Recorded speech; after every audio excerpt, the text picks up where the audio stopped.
على اليمين أشمر.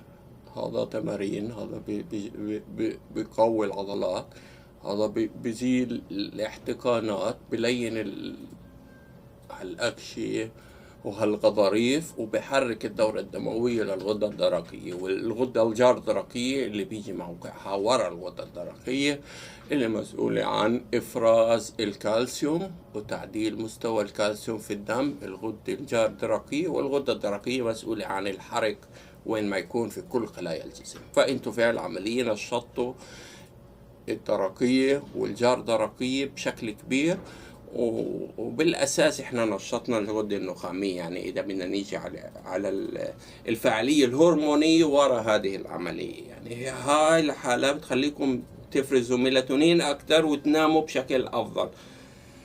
ماشي، خلصنا من كل هذه الأمور. هلا نيجي للأهم، الأهم اللي هو وضعية النوم الصح واحد بيعاني من الشخير. هذا هو اللي بدنا الملخصة، بس هذه العمليات عشان نخلصكم من الشخير. يعني تعمل يوميا، ممكن إذا واحد معني وحتجيب نتيجة أكيد 100%. خدوها من محسوبكم.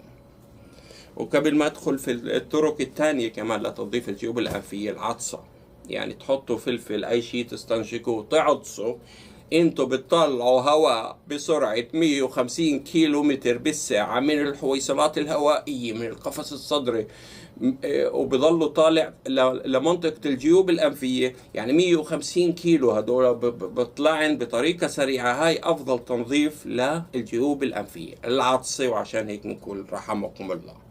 الشغلة الثانية اللي حتساعدكم، هذه في مخدات صغيرة هيك بتكون، هذه احنا ممكن نعملها في البيت.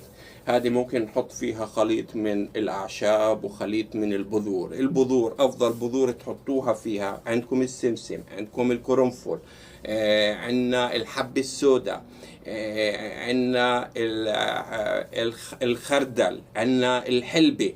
وتخلطوا البذور هذه مع أعشاب اللي هي أهمها النعناع، مع الزعتر أو الأوريجانو، البابونج كويس كتير، ينخلط مع الحبوب هذه بمقدار نصف لنصف. وهاي الحبوب تكون في الجرابة هذه أو في الوعاء هذا، وتكون بس في شكل جاف، وتتشمس كل يوم مع أشعة الشمس، لأنه إذا وصلها رطوبة معناته حتخرب الأعشاب والحبوب.